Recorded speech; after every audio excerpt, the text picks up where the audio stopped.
ধন্যবাদ। আসলে আহ, আহ, লিটন এবং আমার আগের বক্তা যথেষ্ট পরিষ্কার করে বললেন কারণগুলা। এখন আমাদের যে স্পেসিফিক যে বিষয়টা, নারী শিশু নির্যাতন দমন আইন, ভিকটিম অ্যান্ড উইটনেস প্রোটেকশন ল, মানব পাচারের বন্ধের জন্য যে আইনগুলো আছে, সেই আইনগুলো প্রত্যেকটাই কিন্তু স্পেসিফিক। দেখেন, কথায় কথায় আমাদের কিন্তু কোনো কারণে যে আমাদেরকে মামলাবাজ আমরা বাংলাদেশি বাঙালিরা, এবং সবসময় এইটা যে থানার একটা বিরাট বড় রোল কিন্তু এখানে কেসগুলোর ব্যাপারে। এখানে আমি বলবো আমাদের আইনজীবী এবং পুলিশ এবং পাবলিক প্রসিকিউটর আপনি ধরেন, এবং প্রত্যেকের কিন্তু একটা বিরাট বড় আছে। আমাদের কাছে কোনো একটা ভিকটিম যদি আসে, আমি তো বেশিরভাগই ভিকটিমদের নিয়ে কাজ করি, বেশি কেস আমরা করি ভিকটিমের হয়েই। সেখানে আমরা স্পেসিফিক কিন্তু আগে তাকে পরিষ্কার বোঝানোর চেষ্টা করি, মানে কি কি হবে সেখানে। এখানে আমাদের যে আহ, আমাদের একটা যে প্রফেশনাল এথিক্স যেগুলো আছে, সেই অনুযায়ী কিন্তু আমরা সেই বিষয়টা করি না। নারী শিশু নির্যাতন দমন আইনের দেখেন, কেসগুলা তো পেন্ডিং থাকে। স্পেসিফিক আমাদের এখানে স্পেসিফিক ভিকটিম অ্যান্ড উইটনেস প্রোটেকশনের কথা বলা আছে। ডিউরিং লিগাল প্রসিডিউর তাকে কি করা হবে সেখানে, এই সময়টার ভিতর হবে সেখানে, কিন্তু সেগুলো হচ্ছে না।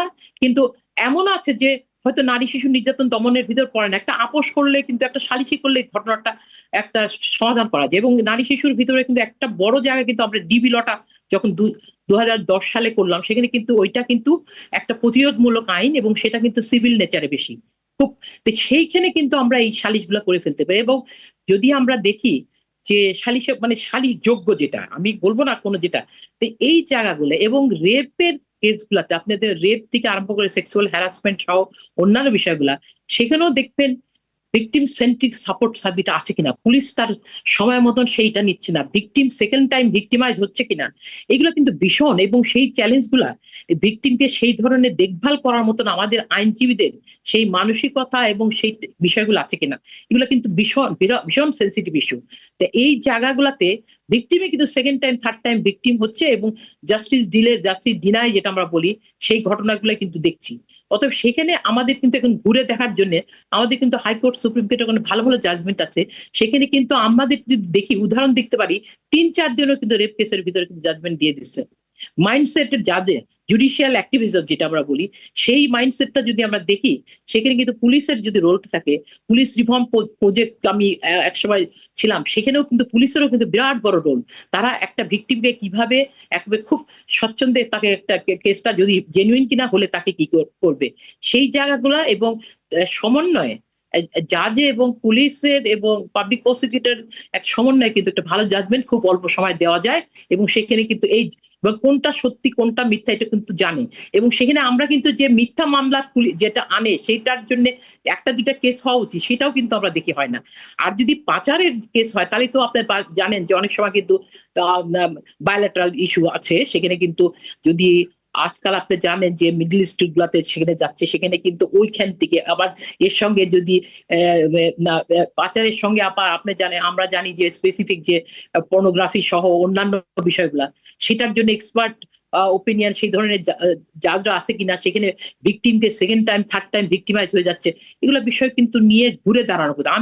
আমার কাছে অনুরোধ থাকবে এই সরকারের কাছে, যেটা নিয়ে ক্রিটিসাইজ আগে করা হয়েছে, তারা কিন্তু এই বিষয়গুলো একটা একটা করে করবেন। সেখানে কিন্তু অর্থনীতি, যেটা আমি বলবো, এখনকার ল মিনিস্টার আমাদের ওর যথেষ্ট কমিটমেন্ট আছে। আমি আশা করছি যে এই সবাই সমন্বয় এবং এখানে যারা ভালো ভালো জাজমেন্ট আছে, সেই জাজমেন্টের কিন্তু আলোকে সেখানে স্পিডি ট্রায়াল এবং কেসগুলা দেখে সেভাবে নিয়ে, যে কেসগুলার এই জটগুলাকে সরানো।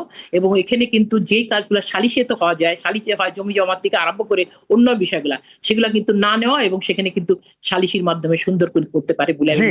এই জায়গাগুলো কিন্তু আমাদের, আমরা সবাই জানে, জাজও জানে, সবাই জানে, জাজ সাহেবরা কিন্তু ইচ্ছা করলেও কিন্তু কেসগুলাকে খুব সুন্দরভাবে রাইট, ই করে রাইট। সেই কমিটমেন্টটা, জুডিশিয়াল অ্যাক্টিভিজম, জি। আমরা জুডিশিয়াল আমার কিন্তু সুযোগ হয়েছিল 5 বছর সাউথ এশিয়ার জাজেস, লয়ার্স এবং লয়ার দের সঙ্গে একসঙ্গে এই মিনিমাম স্ট্যান্ডার্ড এন্ড কেয়ার থেকে আরম্ভ করে কিভাবে একটা অ্যাক্সেস টু জাস্টিস থেকে আরম্ভ করে করাগুলো, তখন কিন্তু অনেক ভালো ভালো ইস্যুগুলো এসেছিল এবং কিছু কিছু রেকমেন্ডেশন আসে। সেই সেট আপ গাইডলাইন গুলো নিয়ে কিন্তু আমাদের কিন্তু এখন সরকার যদি চায়, জি।